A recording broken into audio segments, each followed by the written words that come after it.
안녕하세요. 월 매출 4억의 신하 김천재이자 월 1,000만 원을 벌게 해줄 남자 산타 강사 천쌤입니다. 오늘은 본 강의 8회차로 예비 자영업자분들을 위해 노무, 세무, 회계에 관련한 강의로 시작해 보겠습니다. 노무. 자, 요즘에는 근로기준법이라든가 이런 것들이 많이 강화되고 실질적으로 그로 인한 문제들이 많이 생기기 때문에 세무사 컨설팅 계약은 거의 다 하시잖아요, 기본적으로. 그런 거 마찬가지로 노무사 컨설팅 계약을 적극 추천드리고요. 특히나 상시 근로자 5인 이상 사업장인 경우에는 필수적으로 컨설팅 계약을 통해서 큰 문제 없도록 진행하시는 걸 저는 적극 추천드리거든요. 일단 5인 이상 사업장의 경우에는 대표와 기간의 정함이 있는 일용직은 미포함이라는 거는 알고 계시면 될 것 같고요.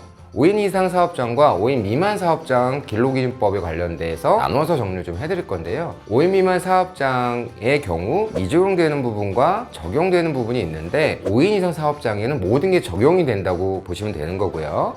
자, 첫 번째로 각종 수당이 있는데요. 각종 수당에는 연장수당, 야간수당, 휴일근로수당, 휴업수당 등이 포함되겠죠. 기본 연장수당에 50에서 70% 이상의 가산금들이 붙게 되는데요. 근데 5인 미만 사업장의 경우에도 연장수당이나 각종 수당 자체를 지급하지 않아도 되는 게 아니고요. 그 가산금은 미지급해도 된다라는 내용이에요. 그러니까 5인 이상의 경우에는 가산금을 무조건 지급해야 되는 거고요.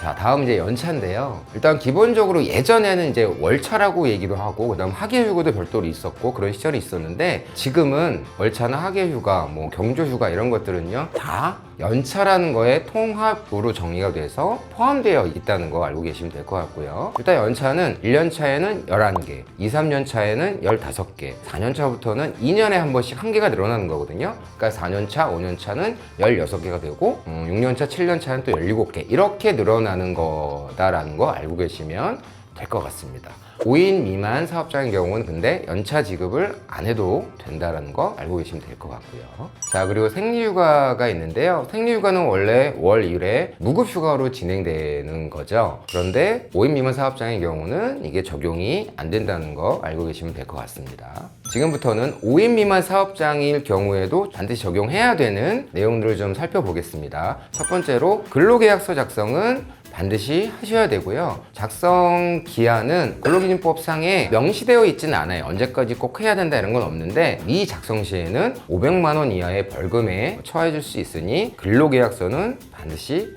작성하셔야 됩니다. 자, 두 번째는 해고의 예고 부분인데요. 직원의 귀책사유 또는 자진사퇴에 해당되지 않고 경영악화라든가 해고를 해야 될 수밖에 없는 상황이 생길 수 있잖아요. 이럴 경우에는 원래 30일 전에 사전 통보를 하고 서면 통지로도 해야 되는 부분이 있어요. 그리고 30일분의 임금도 지급을 해야 되는 부분이 있고요. 다만 여기에서 서면 통지는 안 해도 된다라는 것만 알고 계시면 될 것 같습니다. 세 번째로는 휴게 시간 부분인데요. 근로계약서 작성할 때 휴게 시간 이런 것들이 다 명시가 되잖아요. 그 근로계약서 내용에 따라 휴게 시간은 보장해 주시면 되는 거고요. 네 번째로는 주휴수당 부분인데요. 주 15시간 이상 또는 월 60시간 이상 근무 시 주휴수당을 반드시 지급해야 된다라는 거 알고 계시면 될 것 같습니다. 자, 그 다음은 출산휴가입니다. 출산 전후 90일간의 통상임금의 100%를 지급하게 되어 있고요. 다만 이제 우선대상 지원 기업에 해당되는 경우에는 정부로부터 월 210만 원까지 지원받을 수 있는 게 좀 있거든요. 이 점은 잘 체크하셨다가 적용해 보시면 될 것 같습니다. 그 다음은 퇴직금 관련입니다. 상시 근무 1년 이상 근무자에게 지급하게 돼 있죠. 퇴직금도 당연히 해당이 되는 부분이고요. 자, 그 다음 최저임금인데요. 당연히 최저임금 적용해 주셔야 되는 거고요. 2023년도 최저임금은 9,620원이고 24년도 최저임금은 9,860원이라는 거 알고 계시면 될 것 같습니다. 직원 4대 보험 가입 부분인데요. 당연히 상시 근로자 주 15시간 이상 또는 월 60시간 이상 근무자에 해당되는 경우에는 필수적으로 가입을 해야 됩니다. 정규직뿐만 아니라 아르바이트도 당연히 포함인 거고요. 다음은 실업급여 부분입니다. 권고사직이나 기타 사유에 의해서 실업급여 해당이 되는 경우에는 당연히 실업급여 적용이 되는 거고요. 정부로부터 지원받은 고용지원금 같은 경우에는 이제 중단이 된다는 거는 알고 계시면 될 것 같습니다. 선생님 질문 있는데요. 너 또 돈 관련 질문할 거지? 그건 아니고요.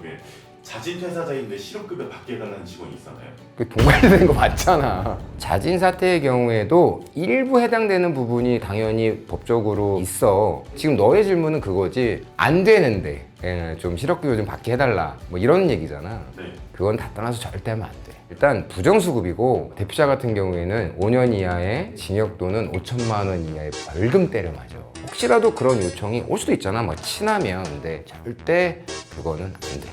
지금까지 5인 미만 사업장의 경우에도 적용이 되는 내용들을 좀 알아봤고요. 참고로 상시 근로자 10명 이상의 사업장의 경우 취업규칙이라는 거를 반드시 관할 노동부 지방사무소에 제출해야 되는데요. 이게 무엇이냐면 근로자들에게 적용되는 사내 규정을 명시한 문서 같은 거예요. 예를 들면 경영성과급이라든가 뭐 인센티브, 경조휴가 등 그런 내용들을 정리한 문서를 취업규칙이라고 합니다. 자, 마지막으로 노무 관련해서 정말 악용하는 악질 근로자에 대해서 한번 말씀드려볼게요. 취업을 고의로 하는 거야. 그런 다음에 해직 사유에 해당되지 않는 교묘한 선에서 맨날 늦기도 하고 근무 자체를 되게 엉망으로 하고 뭐 이런 게 있어요. 그런 경우에 사업자 같은 경우에 정말 이게 지금 빡칠 거 아니냐고.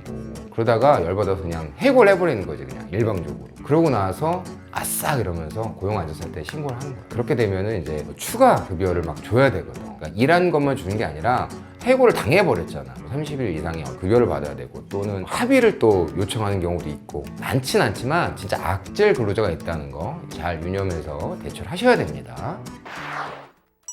세무, 회계. 일단 기본적으로 부가세라는 게 있죠. 간이과세자일 경우에는 요식업 경우에는 1.5% 정도만 내시면 되는 거고요. 일반 과세시는 기본적으로 10%에 해당되는 겁니다. 세금계산서와 계산서를 꼼꼼히 잘 수령하시고 그 부분을 제외한 금액에 대한 10%를 내시면 되는 거고요. 총 4분기에 걸쳐서 4회를 납부하게 되어 있거든요. 4월, 7월, 10월, 1월 각 25일까지 납부 기한이니까 참고로 알고 계시면 될 것 같습니다. 두 번째로는 종합소득세 부분인데요. 매년 5월경에 신고를 하시면 되는 거고요. 전년도 1월 1일부터 12월 말일까지 총 매출에 대한 순이익금에 대해서 구간별 차등 적용이 되는 거고요. 1년에 한 번씩만 세금을 납부를 하시면 되는 겁니다. 개인 사업자로 운영을 하시는데 연매출 한 10억 이상 나오실 경우에는 법인 사업자로 변경하는 게 유리하다는 좀 내용이 좀 있어요. 무슨 얘기냐? 종합소득세 구간별 세율하고 법인세 세율하고 비교를 했을 때 좀 더 법인세가 조금 유리한 부분이 있거든요. 그렇기 때문에 요식업을 하신다고 해서 항상 뭐 개인 사업자랑 무조건 운영하시는 게 좋은 건 아니기 때문에 참고적으로 이건 나중에 활용하시면 될 것 같습니다. 연말정산 부분인데요. 뭐 보통 이제 13월의 월급이라고 얘기를 하는 부분이죠. 근로소득자에 한해서 적용해 주시면 되는 거고요. 직원의 개인 어떤 상황이나 이런 거에 따라서 소득공제 내용은 당연히 상이하고요. 기본적으로 직원분들도 홈택스에서 연말정산 간소화 서비스를 이용하면 되게 편리하시고 그 내용들을 토대로 해서 신고를 하셔야 되는데 보통 이제 세무상 컨설팅 계약이 되어 있기 때문에 도움을 좀 받으면 되실 겁니다.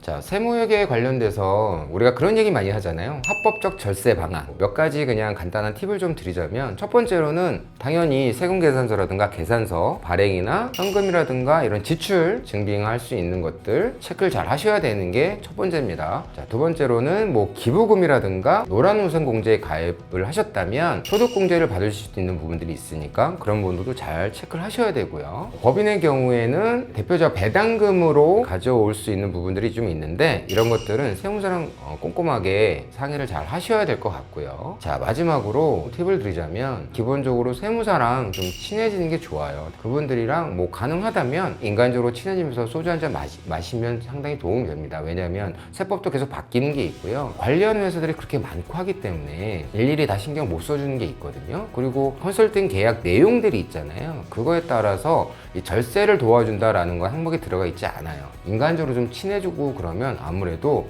그런 팁이라든가 알고 있는 그런 부분을 저는 좀 추천해 드리고 싶습니다. 당연히 여기서 말씀드리는 거는 합법적 절세입니다. 불법적으로 절세를 하는 게 당연히 안 돼요. 그거는 이렇게 돼요.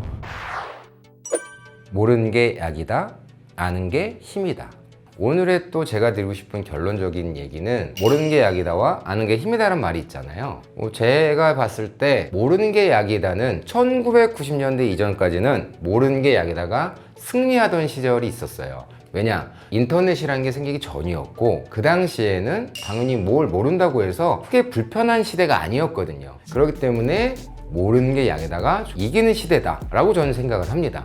그리고 1990년대부터 2010년까지는 모르는 게 약이다와 아는 게 힘이다가 비슷비슷한 시절이었어요. 인터넷이 1990년대 중후반부터 시작이 되면서 정보화 시대라는 시대가 왔고 20여 년간에는 모르는 게 약이다와 아는 게 힘이다가 이것도 맞는 얘기고 이것도 맞는 얘기고 이것도 좀 다른 얘기고 이것도 좀 다른 얘기다 라는 시절이 있었던 것 같아요. 2010년대 이후부터는 바로 아는 게 힘이다라는 시대가 왔습니다. 오늘의 결론과 무슨 상관이 있냐면 노무, 세무, 회계에 컨설팅을 받을 수도 있고 컨설팅을 안 받을 수도 있지만 대표를 하시거나 자영업 사장님이실 경우에는 기본적으로 노무, 세무, 회계에 관련돼서 많이 알고 계셔야 되고 알수록 좋고 모르면 바보가 되는 세상입니다. 그렇기 때문에 공부하셔야 되고요. 지금 시대는 모르는 게 약이다 보다는 아는 게 힘이다의 시대다 라는 거 말씀 꼭 드리고 싶습니다. 이것으로 자영업 성공기 9회차 노무, 세무, 회계편을 마치도록 하겠습니다. 지금까지 월 1000만 원을 벌게 해줄 남자 삼타 강사 천쌤이었습니다. 자영업 성공기를 세상에 널리 전파하라. 자세 널전.